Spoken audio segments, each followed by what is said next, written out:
오늘 우리가 함께 읽은 본문은 먼저 유대에 있는 사도들과 형제들이 고넬료와 그의 가족과 친구들에게 베드로가 하나님 말씀을 전한 사실을 전해 듣고 몰래 자들의 집에 들어가 음식을 먹었다는 구실로 베드로를 비난하는 사태가 발생한 내용을 기록하고 있습니다. 이에 대하여 베드로는 사건의 경위를 자세히 설명하고 내가 누구이기에 하나님을 능히 맡겠느냐라고 반문합니다. 그리하여 모든 자들이 베드로 말을 듣고 하나님께 영광을 돌리며 그러면 하나님께서 이방인에게도 생명을 주는 회개를 주셨도다라고 깨닫게 됨을 기록하고 있습니다. 두 번째로 스데반의 일로 흩어진 성도들이 유대인들에게만 복음을 전하다가 비로소 안디옥에서 헬라인에게도 복음을 전파한 사실을 기록합니다. 그리하여 예루살렘 교회는 바나바를 안디옥에 파송하고 바나바는 다소에 가서 사울을 찾아 둘이 안디옥 교회에서 1년간 큰 무리를 가르침으로써 제자들이 안디옥에서 이로써 그리스도인아 일컬음을 받게 되었더라고 말합니다. 이와 같은 바나바와 사울의 수고와 성령님의 직접적인 간섭 아래 급성장한 안디옥 교회는 유다의 근육년이 들자 오히려 예루살렘 교회를 구제하기까지 이릅니다. 이러한 내용의 본문을 통해서 우리는 선교의 사명을 감당해야 하는 우리에게 선교에 있어서 중요한 교훈을 얻을 수 있습니다. 먼저 이 사도라는 말은 헬라어로 보면은 임무를 맡은 군사 이런 뜻이거든요. 그러면 이 사도는 자신의 뜻에 따라 움직이는 게 아니라 임무를 준 사람의 뜻에 따라 움직이는. 그러니까 사도행전은 주께 임무를 맡은 사람들이 움직이는 그 내용이에요. 행전. 그 받은 사명의 복음을 전하는 것도 선교지요. 이 선교에 있어서 이 교훈을 우리가 오늘 읽은 본문에서 아주 중요한 몇 가지 교훈을 얻을 수가 있다는 겁니다. 첫째는 선교는 하나님이 주체가 되시는 하나님의 선교라고 할 수 있다는 겁니다. 이거를 미시오 데이라고 하거든요. 하나님의 선교. 스테반의 순교와 뒤이은 교회에 대한 박해로 예루살렘 교회의 성도들은 흩어지게 되었습니다. 그럼에도 이들에게는 깨어지지 않은 게 있었어요. 복음은 유대인에게만 전하는 거다. 깨어지지 못한. 우리가 그 책에서도 읽으셨는가 모르지만 이렇게 그 애벌레가 껍질을 깨고 나와야 나비가 될 수 있는데 그 껍질을 어떤 그 학자가 그 고통받는 그것을 껍질을 깨기 위해서 이렇게 고통하는 그 모습을 보고 살짝 건드려줬대요. 그랬더니 그 나비가 날지를 못하더래요. 이런 것처럼 그 조그만한 그 사실, 유대인만에게만 구원이 있다, 이방인에도 구원이 있다, 그 벽을 넘어서는 게 간단한 문제가 아니었다는 거예요. 유대인들에게는 이렇게 선교에 대해서 고정관념이 있었던 거예요. 그걸 깨트리기가 쉽지가 않았어요.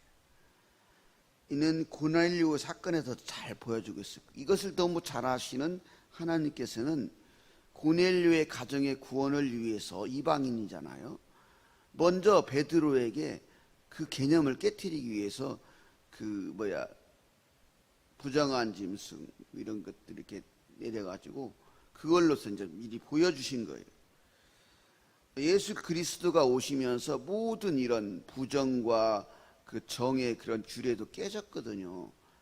그래서 우리가 지금 고기를 먹을 수 있게 된 거예요. 자유롭게. 그리고 아무 때나 이렇게 예배할 수 있게 되었고 모든 그런 개념들이 깨졌는데 여전히 그 그리스도의 예수의 제자들이라고는 이 베드로조차도 그 개념 안에 지금 갇혀 있는 거예요. 그래서 하나님께서 그걸 깨트리기 위해서 그 앞에서 보여줬던 그 환상을 보여준 그 얘기 오늘도 하잖아요. 그리고 성령께서 또 이렇게 또 오셔가지고 성령께서 내가 명하사 성령이 내게 명하사 아무 의심 말고 함께 가라 이렇게 말씀하셨어요. 그래서 그 베드로가 가서 지금 이방인 이 고넬료의 가정에 가서 복음을 전하였던 것인데 그 문제를 따지는 거예요. 지금 베드로는 이제 좀 어느 정도 그 개념을 넘어섰지만 여전히 예루살렘의 성도들은 그걸 못 넘어서고 있는 거예요. 우리도 때로는 이렇게 이런 일을 있을 수가 있어요. 우리가 넘어서지 못하는 복음을 전하는 데서 한계, 그런 것들의 한계점에 있어서 가장 그 문제를 일으키는, 오류를 일으키는 원인은 선교, 또 하나님 교회의 일들이 내 일처럼 내가 주인 돼서 행하다 보니까 문제가 되는 거예요. 그러나 교회의 일도 그렇고 선교는 하나님께서 주인이 되신 하나님의 일이에요. 그래서 어떻게 보면 우리는 복음을 전하러 나갈 때 두려움을 가질 필요가 없는 거예요. 하나님의 일이기 때문에 하나님께서 하시는 거예요. 우리는 하라는 대로만 하면 하나님이 일하신다니까요. 오늘도 이렇게 보는 것처럼 아마 베드로는 놀랬을 거예요. 고넬료의 가정에 이렇게 복음을 전하는데 성령님이 먼저 임해버린 거예요. 말씀도 전하기 전에. 보여주는 건 그걸 말하는 거예요. 구원의 문제는 내 노력이나 내 공로로 되어진 게 아니라는 거예요. 하나님의 전적 은혜라는 것은, 하나님의 섭리라는 것을 이렇게 보여주고 있는 거예요. 구원은 하나님의 주권하에 있는 거예요. 선교도 그렇기 때문에 하나님의 주권하에 있는 거예요. 그래서 하나님의 선교라는 거예요. 그것을 오늘 본문을 통해서 우리는 분명하게 알 수가 있습니다. 하나님께서 준비하셨고 그 예루살렘 안에 갇혀있는 그 선교의 영역을 확장시키기 위해서 스테반의 사건을 일으켰어요. 그리고 또 흩어진 성도들이 복음을 전하는데 흩어졌는데도 예루살렘 안에 갇혀있는 거예요. 유대인에게만. 근데 그거 장벽을 넘어서서 이방인의 복음을 전하 어떤 일이 벌어졌어요? 안디옥 교회가 생겨나는 거예요. 그 안디옥 교회가 어떤 교회입니까? 바울과 바나바를 파송해서 세계 선교의 그 기둥이 되었던 교회. 그것만이 아니에요. 이 안디옥 교회가 또 자기들에게 복음을 전해준 예루살렘 교회를 돕기도 하잖아요. 이런 모든 과정들, 그리고 그렇게 돼가지고 이 안디옥 교회에서 제자들이 그리스도인이라는 칭호, 저희들이 지금 받고 있는 그리스도인, 그 칭호가 여기서 나온 거예요. 이렇게 어마어마한 일이 벌어졌던 거예요. 이 모든 것들은 하나님께서 계획하시고 하나님께서 손수 행하신 하나님의 선교라는 것을 보여주고 있습니다. 그리고 두 번째, 선교의 동력은 성령님이십니다.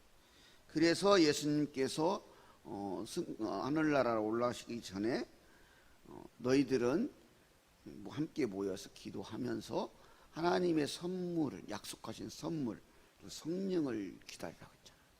성령을 받고 선교에 나가게 되었을 때 그 두려움에 떨던 제자들이 변화되어서 보셨잖아요. 앞에서 그 공의가 어떤데, 공의가 생사 여탈권을 가지고 있는 그 어마무시한 그 조직이란 말이에요. 그 예루살렘 유대 사회에서는 감히 어떻게 대들 수가 없는, 거기에서 담대하게 말하는, 너희들의 말을 듣는 게 맞는가, 하나님의 말을 듣는 게 맞는가 생각해 판단해라.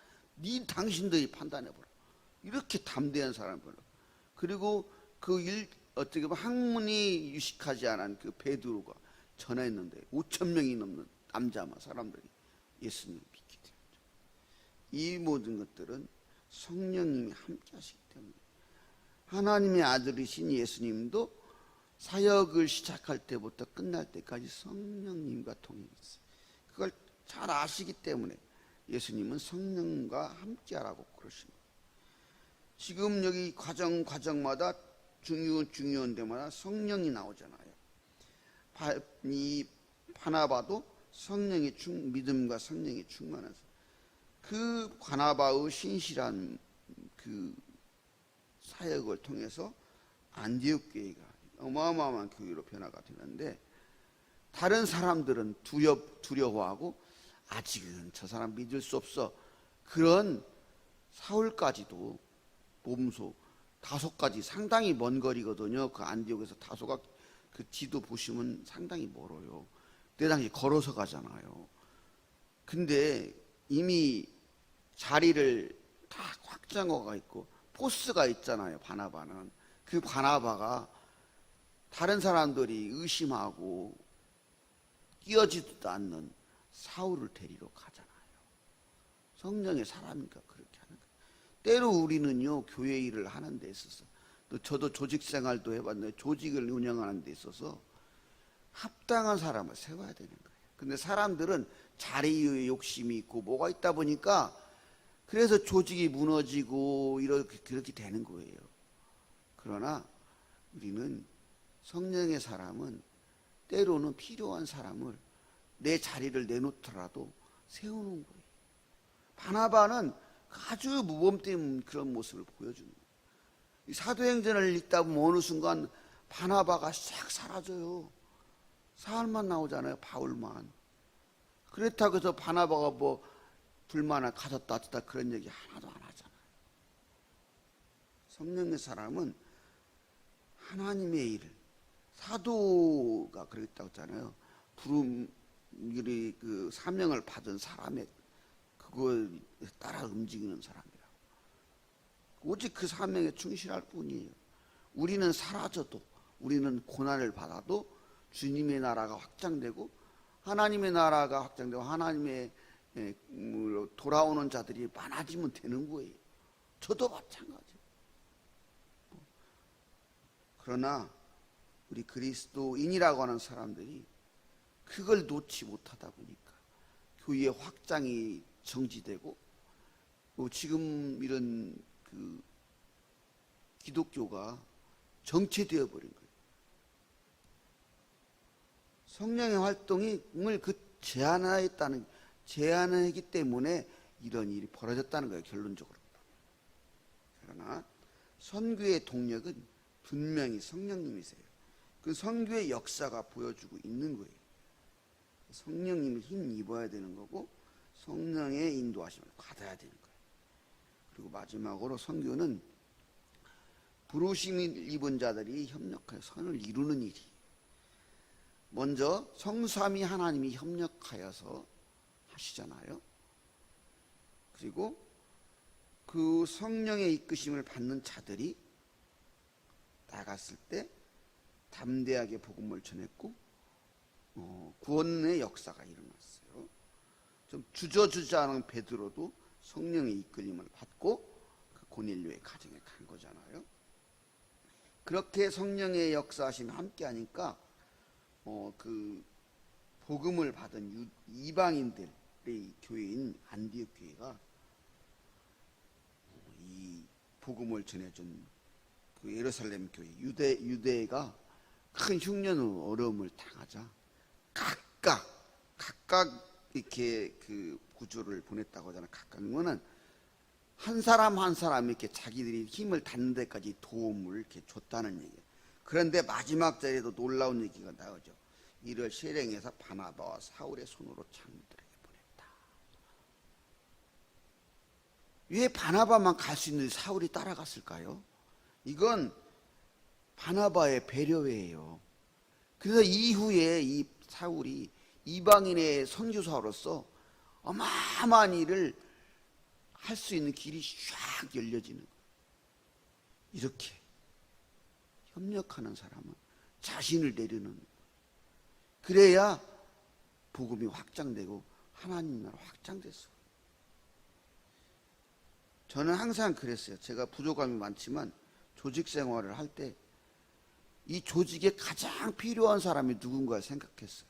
저는 자리 욕심을 부려본 적이 한 번도 없어요. 근데 결론적으로 그것이 조직을 발전을 가져오고 그러더라고요. 우리도 그래야 돼요. 예를 들어서 내가 아버지일지라도 자녀 중에 가문의 영광을 위해서 나보다 낮은 아들이 있으면 아들을 세우는 거예요. 그게 현명한 아버지잖아요. 그렇지 않나요? 그 아들 키우는 거잖아요. 그런데 우리들은 옹졸하게도 내 명예, 자리를 위해서 이렇게 하나님의 일을 제한할 수가 있다. 그러나 하나님의 일, 특히 선교는 협력하는 거예요. 작은 힘까지도 모으는 거예요. 그러기 위해서는 나를 내려놓고 상대를 존중해야 되는 거예요. 바나바의 모습을 보세요. 손수 찾아가잖아요. 그리고 이 예루살렘 교회 본진에 오는 거야. 본진에 지금 복음의 본진에, 선교의 본진에 올 때 중요한 사람을 데리고 간 바울 사울을 중요하게 데리고. 그리고 지금 이 어려움을 당한 거기에 안디옥 교회에서 모은 그 헌금 얼마나 좋아요. 그걸 갖고 갈 때 다 내세우기 좋잖아요. 그 자리에 바울을 세우는 거예요. 그 이후에 보면은 15장에 가면은 이 예루살렘 공의가 있거든요. 이 공의가 무슨 결정을 내리는데 이 결정으로 인해서 이방인 선교가 완전히 날개를 달게 돼요. 제약을 딱 풀어줘 버리거든요. 그 일에 기여하는 사람이 또 이 사람들이에요. 바울과 바나바 역할이. 이처럼 선교는 협력하여 선을 이루는 거예요.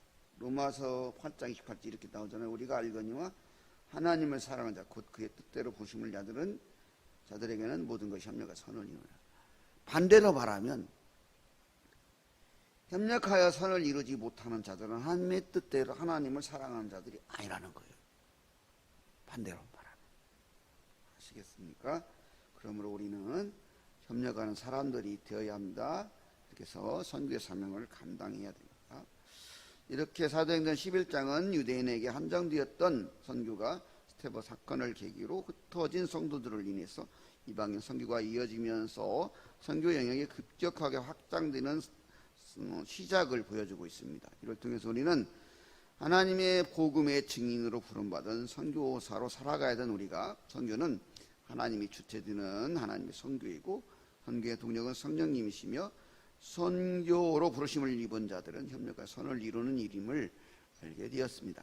나는 예수님을 믿고 구원받은 성도인 우리는 모두가 매일 어디서나 복음의 증인으로 부름받은 선교사입니다. 그러므로 우리는 오늘 말씀을 통해서 깨달은 선교의 교훈을 깊이 새기고 하나님께서 기뻐하시는 선교사로 살아가심으로 하나님 놀라운 복음의 역사를 이루는 복된 봉사학교 성도님들 되시기를 소망합니다.